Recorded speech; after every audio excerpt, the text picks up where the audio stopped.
है नया नाम।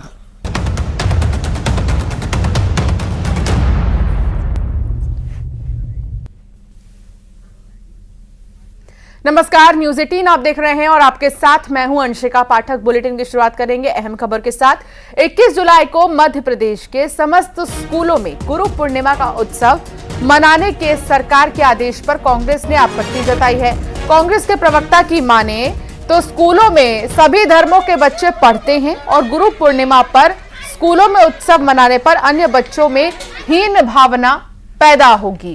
कांग्रेस प्रवक्ता ने मांग की है कि सरकार को इस तरह की अनिवार्यता को खत्म करना चाहिए। तो अब सवाल यह है कि क्या गुरु पूर्णिमा मनाया जाना चाहिए? 21 जुलाई को मध्य प्रदेश के समस्त स्कूलों में गुरु पूर्णिमा का उत्सव मनाने के सरकार के आदेश पर कांग्रेस की तरफ से आपत्ति जताई जा रही है। कांग्रेस के प्रवक्ता की माने तो स्कूल में सभी धर्मों के बच्चे पढ़ते हैं और गुरु पूर्णिमा पर स्कूलों में उत्सव मनाने पर अन्य बच्चों में हीन भावना पैदा होगी। तो अब उनकी ये मांग है कि सरकार को इस तरह की अनिवार्यता को खत्म करनी होगी। देखिए, सबसे पहली बात तो यह है कि भारत एक धर्मनिरपेक्ष देश है और यहाँ पर जो शिक्षा के मंदिर हैं, जो स्कूल कॉलेजेस हैं, वहाँ सभी धर्मों के बच्चे एक साथ आके पढ़ते हैं।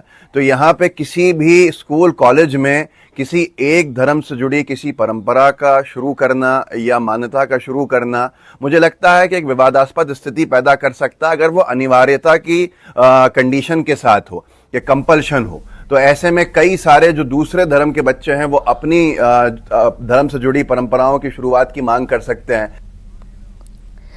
तो आप सुन रहे थे कांग्रेस के प्रवक्ता का क्या कहना था। शैलेंद्र भदौरिया संवाददाता साथ जुड़ गए हैं। शैलेंद्र, गुरु पूर्णिमा को लेकर क्यों सियासत है यहाँ पर? गुरु पूर्णिमा तो एक ऐसा पर्व है, हमारे जीवन में एक व्यक्ति जरूर होता है जिसे हम गुरु मानते हैं और उस दिन उसे हम सम्मानित करते हैं, उन्हें याद करते हैं, लेकिन इससे कांग्रेस को क्या आपत्ति?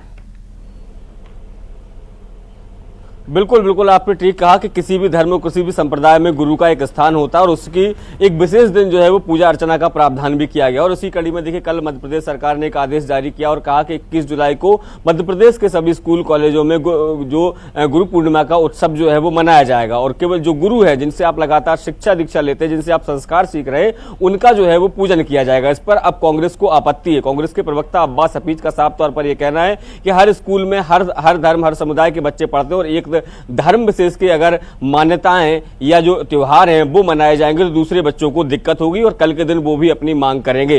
हालांकि वो ये कह रहे हैं कि अनिवार्यता नहीं होनी चाहिए, स्वैच्छिक होनी चाहिए, लेकिन सीधे तौर पर ये आपत्ति उनकी कहीं से कहीं तक ठीक नजर नहीं आती। देखिए, अगर मध्य प्रदेश की बात करें या पूरे देश भर में, देखिए न केवल, देखिए अगर मैं बात करूं तो जो कॉन्वेंट स्कूल होते हैं उनमें कई जगह मिशनरी जो है प्रार्थनाएं कराई जाती है, मदरसे हैं उनमें अपनी पॉलिटिकल रिएक्शन भी ले लेते। शैलेंद्र, आपके पास दोबारा आऊंगी। नेहा बग्गा हमारे साथ जुड़ चुकी हैं। नेहा जी, कांग्रेस का यह कहना है कि गुरु पूर्णिमा नहीं मनाई जानी चाहिए, इस सरकार को वापस, इस फैसले को वापस लिया जाए, इस तरह की अनिवार्यता सरकार को खत्म करनी चाहिए। इस पर आपका कमेंट? देखिए, मुझे लगता है कि प्रत्येक व्यक्ति के जीवन में गुरु की अपनी भूमिका है और उसके निर्माण में सर्वाधिक अगर किसी का योगदान है तो वो गुरु का है। भारतीय संस्कृति में गुरु को भगवान से भी बढ़कर माना जाता है। गुरु हमें अज्ञान से ज्ञान के प्रकाश की ओर लेकर जाते हैं और कांग्रेस पार्टी तो मुझे लगता है कि धर्म से जोड़कर गुरु को बहुत छोटे स्थान पर लेकर आ रही है। गुरु पूर्णिमा का जो पर्व है वो प्रत्येक व्यक्ति के लिए है, प्रत्येक पंथ के लिए है, प्रत्येक धर्म के लिए है और इसमें भी ध्रुवीकरण ढूंढना ये बहुत दुर्भाग्यपूर्ण है। पर कांग्रेस की तो मुझे लगता है यही विचारधारा रही है, तुष्टीकरण की, बंटवारे की, और जिस तरीके से कांग्रेस हर चीज में राजनीति करना चाहती है, दुर्भाग्यपूर्ण। बिल्कुल, और ऐसे में हमने तो वैसे कई दोहे भी सुने हैं, पढ़े हैं, जिसमें कि कबीरदास ने तो गुरु को सर्वश्रेष्ठ स्थान दिया है और उसके लिए उन्होंने एक दोहा भी बनाया था, गुरु गोविंद दोऊ खड़े काके लागू पाए, बलिहारी गुरु आपने गोविंद दियो बताए। अब ये चुनना था कि भगवान को चुने या गुरु को चुने, लेकिन गुरु ने ही तो बताया कि भगवान कौन है। इतने बड़े स्थान पर जो है, अब उन्हीं के लिए अगर गुरु पूर्णिमा को लेकर सवाल खड़े किए जा रहे हैं तो ये सियासत समझ में नहीं आ रही। नेहा बग्गा जी क्या कहेंगी? नहीं, देखिए ये ओछी राजनीति है कांग्रेस की। और जैसे मैंने आपसे कहा कि गुरु का स्थान प्रत्येक नागरिक, प्रत्येक व्यक्ति के जीवन में है। क्या अगर कोई हिंदू धर्म से है तो उसके जीवन में ही केवल गुरु का स्थान है? नहीं, हिंदू, मुस्लिम, सिख, ईसाई, अनेकों जितने हमारे पंथ हैं, सभी व्यक्ति के निर्माण में गुरु की भूमिका है और इसको ध्रुवीकरण से नहीं देखा जा सकता। मैं तो मध्य प्रदेश की सरकार को अनेक बधाई देना चाहती हूँ कि उन्होंने नोटिफिकेशन निकाला है जिससे गुरु पूर्णिमा का पर्व जो है, जो गुरु की भूमिका हमारे जीवन में है, वो बच्चे बहुत शुरुआत से उसको देख सके, सीख सके। और अपने बिल्कुल, और वाकई में इसलिए भी गुरु पूर्णिमा बहुत ही अहम है। हालांकि इस पर देखना होगा कि कहां तक जो सियासत है अपना रूप लेती है। बहुत शुक्रिया नेहा भगत जी साथ जुड़ने के लिए। शैलेंद्र, आपका भी बहुत शुक्रिया जानकारी साझा करने के लिए। महाराष्ट्र के मुख्यमंत्री एकनाथ शिंदे ने लाडली बहना योजना की तर्ज पर लाडला भाई योजना का ऐलान किया है। जी हां, चौंकिए मत, लाडला भाई योजना का ऐलान किया।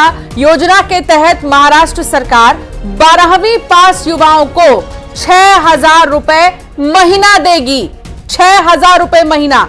इसके अलावा डिप्लोमा धारकों को 8,000 रुपए और ग्रेजुएट पास युवकों को 10,000 रुपए महीना दिया जाएगा। तो 6,000 रुपए महीना जिन 12वीं पास युवाओं को दिया जाएगा, उन्हें सालाना 72,000 रुपए।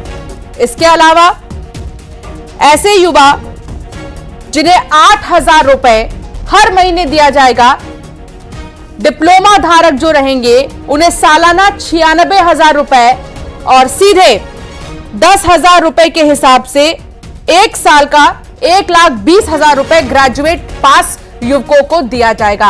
अमित संवाददाता साथ जुड़ चुके हैं। अमित, अब चर्चा शुरू हो गई होगी लाडला भाई योजना को लेकर हर तरफ।